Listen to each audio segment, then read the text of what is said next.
El régimen democrático está viviendo una evidente crisis institucional que estalló el jueves pasado con el reclamo de policías y militares por el allanamiento de la Asamblea al veto presidencial a la Ley de Servicio Público. Este allanamiento también se dio para la Ley de Educación Superior y el Código de Autonomías y Descentralización. En todas estas leyes orgánicas hay dos factores comunes: la concentración de poderes en la función ejecutiva y la concesión de la Asamblea al presidente para que modifique en extenso los proyectos de ley aprobados. Está con nosotros el abogado Jaime Nebot, ex legislador, líder del movimiento político Madera de Guerrero y alcalde de Guayaquil, para analizar esta situación. Alcalde, buenos días. Televidentes, Alfredo, buenos días. El jueves pasado usted le hizo un llamamiento al presidente para que entienda que el país exige un cambio en la política. ¿Cuál es ese cambio que usted considera indispensable? Entender a profundidad lo que es la democracia. Y déjeme definírselo en 3 sentencias, 2 ajenas y una mía. Mitterrand decía que la democracia es el contrapeso de las funciones del Estado. Son coordinadas, pero son independientes y además se autorregulan y autocontrolan. Montalvo decía: ¿de qué democracia y república me hablan cuando el Ejecutivo impone su voluntad por sobre los ciudadanos y la conveniencia del país? Cuando controla al Congreso, cuando tiene a los jueces de las orejas. Y yo añado, la democracia no es solo voto, no es solo mayoría. Si la seguridad, el respeto, la paz, la sensatez no se incorporan a la práctica diaria del gobierno, no hay democracia. Y hay consecuencias. Y el jueves pasado ocurrió que había un levantamiento. Ese levantamiento era o debía ser resuelto por el Poder Legislativo, pero el que interviene es el presidente. ¿Usted cree que ahí faltó sensatez? Ahí faltó independencia de los poderes, porque es público y se dice que la bancada de mayoría decía: bueno, pero esperemos a ver qué dice el ministro de Gobierno o el ministro de Justicia. Yo no sé, hay tanto ahora que no sé quién hace qué, pero en todo caso nada tenía que hacer el Ejecutivo en eso. Yo creo que lo que ocurrió el día jueves 30 de septiembre fue una suma de errores, del cual se desprende que no hubo ningún acierto. Yo creo que perdió el país, perdimos todos ese día. Ese día también usted hizo un llamamiento a los asambleístas y a los sublevados para que rectifiquen.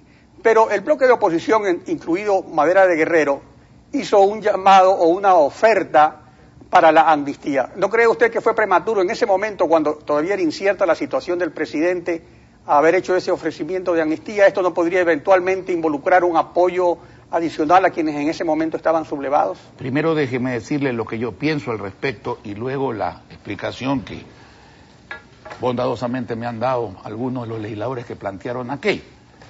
Yo no estoy de acuerdo y no he estado nunca con las amnistías para este tipo de cosas. Yo creo que cuando se trata de la democracia, se trata de la república, se trata del ejemplo. Alguien dijo: nuestros ejemplos deben ser siempre mejores que nosotros mismos. Yo no creo que hay que dar amnistía en estos casos. No lo creí cuando Taura y no lo creo ahora, pues yo soy coherente. Provoca lástima ver cómo algunos de los que antes querían amnistía ahora no quieren amnistía y viceversa. ¿Por qué? Porque depende a quién beneficia aquello. Depende si el perjudicado es amigo o adversario. No, aquí hay un perjudicado, que es la Constitución y la ley, la república, la democracia, y eso no merece amnistía.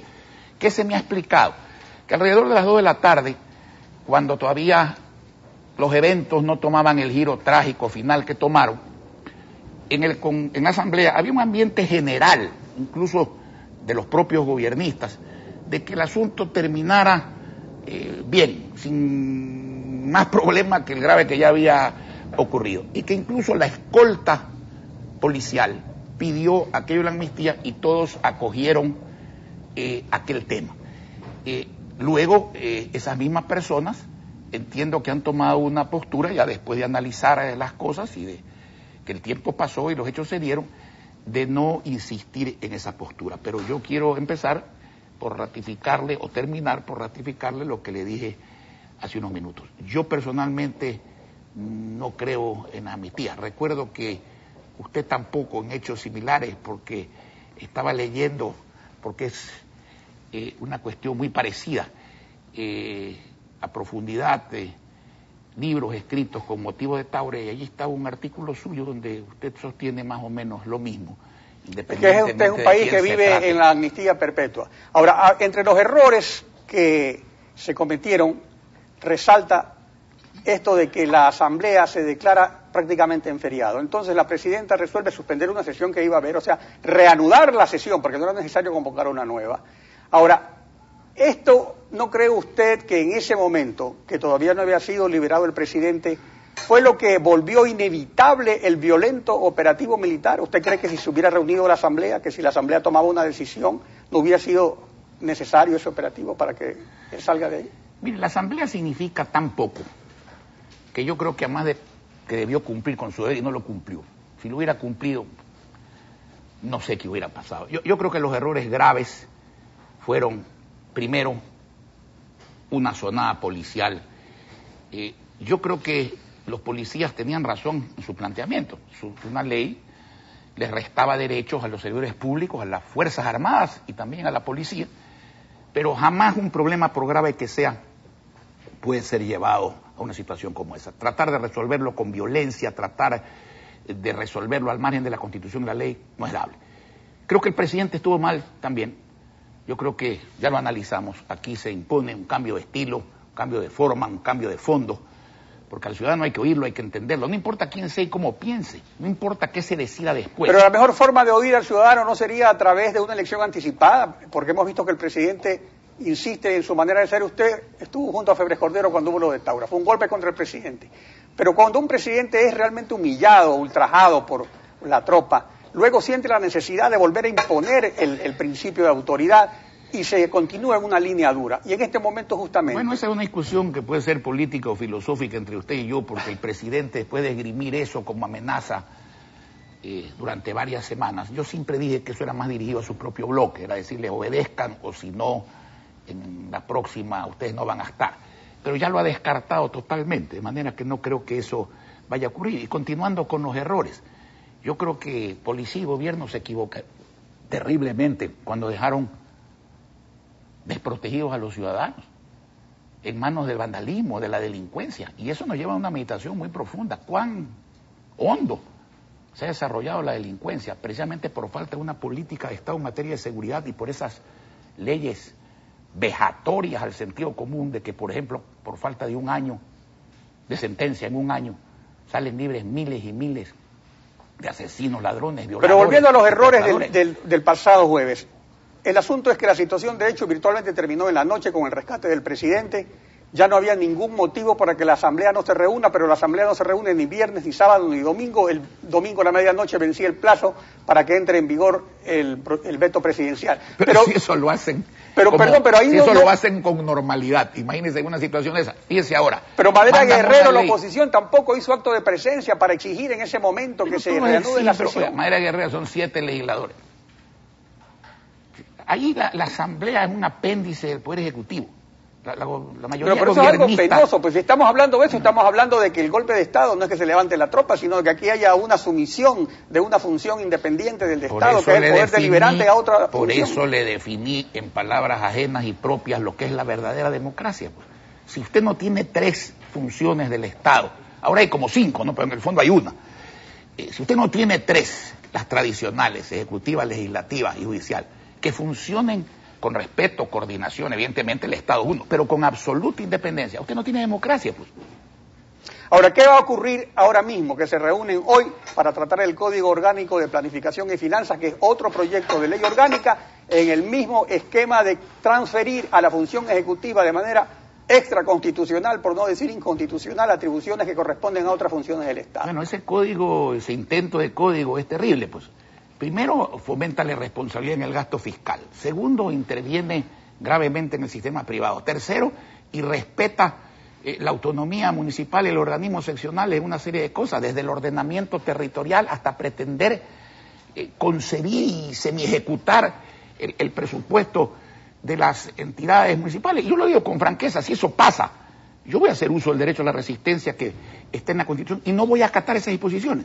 Nadie le va a privar a un alcalde que se deba a su pueblo y que sea responsable del derecho constitucional, lógico, histórico, de administrar autonómicamente un municipio, de manera que me da pena por la República, ¿no?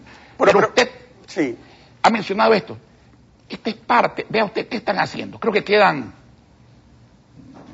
10 días, 8 días para que esto entre por el Ministerio de la Ley. Entonces, juegan a hacer como que lo analizan y aprobarlo en una noche, o hacer que pase por el Ministerio de la Ley. ¿A eso es que juegan? Pero ¿hasta cuándo va a continuar esto entonces? Porque si no hay muerte cruzada, si no se llama al pueblo, si va a haber resistencia civil, entonces ¿en qué situación estamos? Alfredo, ¿Hacia dónde va el país? Mi querido Alfredo, hasta que eso pasa, cuando la gente, y lo digo con sinceridad y con absoluto respeto, porque si alguien tiene derecho a equivocarse es el pueblo, no madura al votar. Por eso cuando a mí me dicen, usted se ha preocupado de formar un sucesor, no, yo no soy emperador para formar sucesores, ni mucho menos, pero yo sí me he preocupado de tratar de formar al pueblo de Guayaquil para que vote bien. Porque ese pueblo vota por usted y vota por Correa. Bueno, pero por lo menos para alcalde vota bien, y yo respeto cómo vota para presidente. Cuidado, yo soy profundamente demócrata. Lo que pienso es que no solo la democracia es votar. No solo la democracia es votar, ni votar con B, ni votar con B chiqui, con B grande, no. No solo la democracia es tener mayoría, no solo la democracia es tener autoridad. Es un conjunto de cosas como la que hemos analizado. Es sensatez, es respeto, es armonía, es discusión, es luego decidir, sí, ese es un derecho de la mayoría, pero tiene que haber un conjunto armónico donde se respeten las funciones del Estado, se respete al ciudadano, si no, se acaba pagando una factura. La historia demuestra eso. Y esa factura la paga el país entero. La paga el país entero, la paga quien promueve esas cosas también, pero obviamente al final la paga quien no debe pagarla, que es el pueblo, en este caso el pueblo ecuatoriano. Alcalde, gracias por habernos acompañado en Contacto Directo.